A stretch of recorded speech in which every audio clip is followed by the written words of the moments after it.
You have been lied to about the darkness. You have been told that it's demonic, that it's unsafe.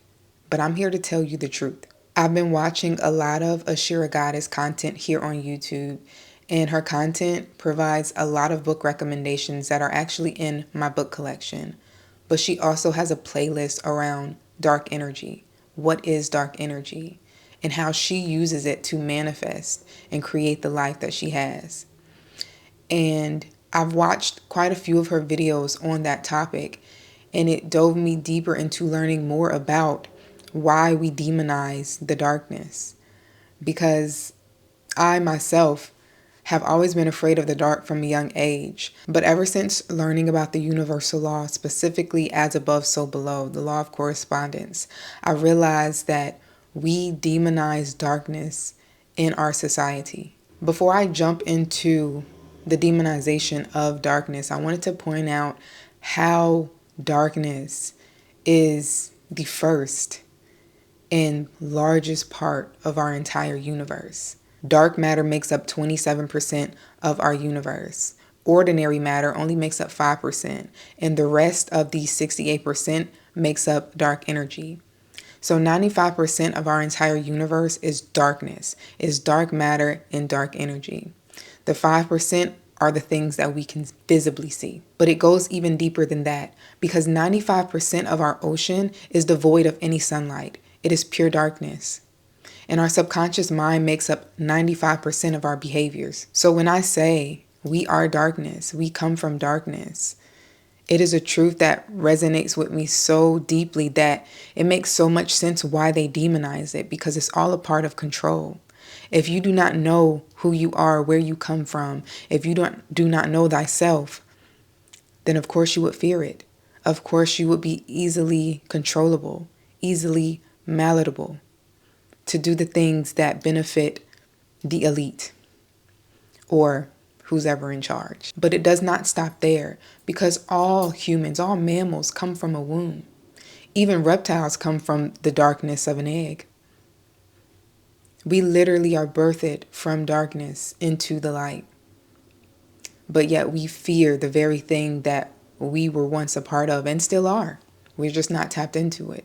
Ever since learning about the power of darkness, even in the Bible, it says before God created the heaven and earth, he didn't create light first. He created the heaven and the earth. So what was there if there was no light? It got me really thinking about the propaganda that is placed in our society that we start to internalize in our lives that could lead back to us not knowing ourselves. Because we demonize blackness in every aspect. Think about how black cats and black dogs are the least likely to be adopted. Think about how black cats are the most likely to be harmed, especially during the month of October. And I spoke on this in a previous video. I can't think of the name, but I will leave it in the iCard once I remember. But I talked about how the feminine is connected to the darkness subconscious mind, the moon, the water, and how women are demonized in the society, especially when they are confident. We are treated poorly, and the hate on darkness does not stop there. I do not believe it to be a coincidence that my people are called black people, to demonize us. There is not one black person on this earth that I know to be the actual color of black. We are brown, but yet we were told we were black people to continue the demonization of us, to continue the demonization of our souls, of our subconscious mind.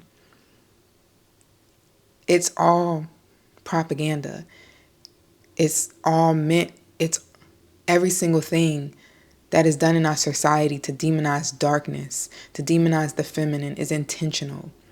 And it comes back to you. It comes back to how you view yourself, because somebody who knows thyself can never be a bigot, can never be racist, can never be sexist, can never look at an animal and deem it to be demonic just because it has black fur. Could never walk in the darkness and have fear because they know that they are the darkness. They are a part of it. And it's not ironic that they throw movies at us where the scary things happen in the dark. to keep you fearing from tapping into yourself. Even when you are alone in darkness at night, a lot of people are afraid of the dark because when night falls is when your subconscious starts to seep into your conscious. That is one of the only times that it comes so powerful and loud, is at night when the earth is quiet.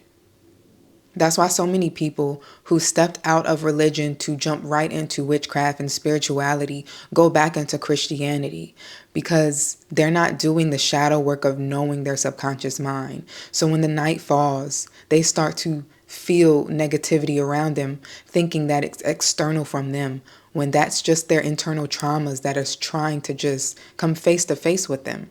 And even amongst the lies, there are truth. Even amongst the lies, they show the truth. You just have to read between the lines and see what they really mean by the words that they speak, by the images that they show. Because they will sit up here and tell you that light is the way, be a light worker, be a light witch, and that anything dark is negative.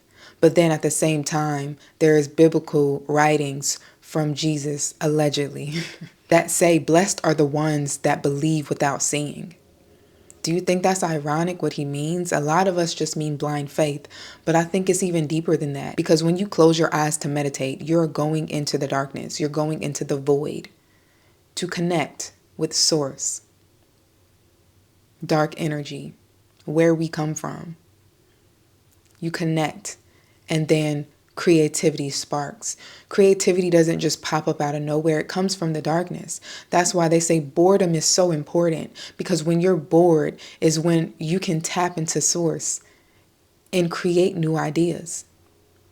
If you're constantly just moving about in the world, in reality, and focusing on constantly swiping on your phone, reading books, and you don't take time to stop, to connect with yourself and go within into the darkness, then you will never create. You'll always just be taking in. You have to allow the information that you digest to seep and settle in the darkness, and let silence come over you, so that way you can create. You create from the darkness. Everyone creates from the darkness. We just don't like the word darkness because we deemed it as negativity. We deemed it as evil. Here's another Bible verse that speaks on the darkness that we should be connecting to. So we fix our eyes not on what is seen, but what is unseen, since what is seen is temporary, but what is unseen is eternal. This is 2 Corinthians 4:18. And I really want to focus on that because, like I said, they tell it right to your face. I'm not someone who believes in the Bible, but I do believe that there's truth. I don't believe that it was initially created to cause separation. So I believe that there are certain aspects that really tell you the truth, because it's across all religions and all spiritualities. We're saying the same exact thing with different words. Darkness is eternal. The light always dies out. Light a candle right now and see if it lights forever. Stars even die. But you know what doesn't? Darkness. Darkness was here before everything. You were a part of darkness before you were pushed out into this world. You are eternal. Your soul is eternal. But this world, this reality is not. Even a plant starts in darkness, in the deep soil, and grows before it ever reaches the light. All that to say, start paying attention to what society pushes at you. Start paying attention what they start to demonize, because oftentimes what they demonize is actually the truth that they're trying to keep you from. And I also want to shout out Ashera Goddess for even opening up my mind to this idea, because I would have never got here if it wasn't for her videos. Or maybe I would have. It just would have took a lot longer. If you enjoyed this content and you want to see more like it, then please give it a thumbs up, leave comments down below, and subscribe. I also have a link to Ashera Goddess's playlist, so you can check that out if you want to learn more about dark energy. My name is Elle for those of you who are new, and I'll see you in the next video. Bye.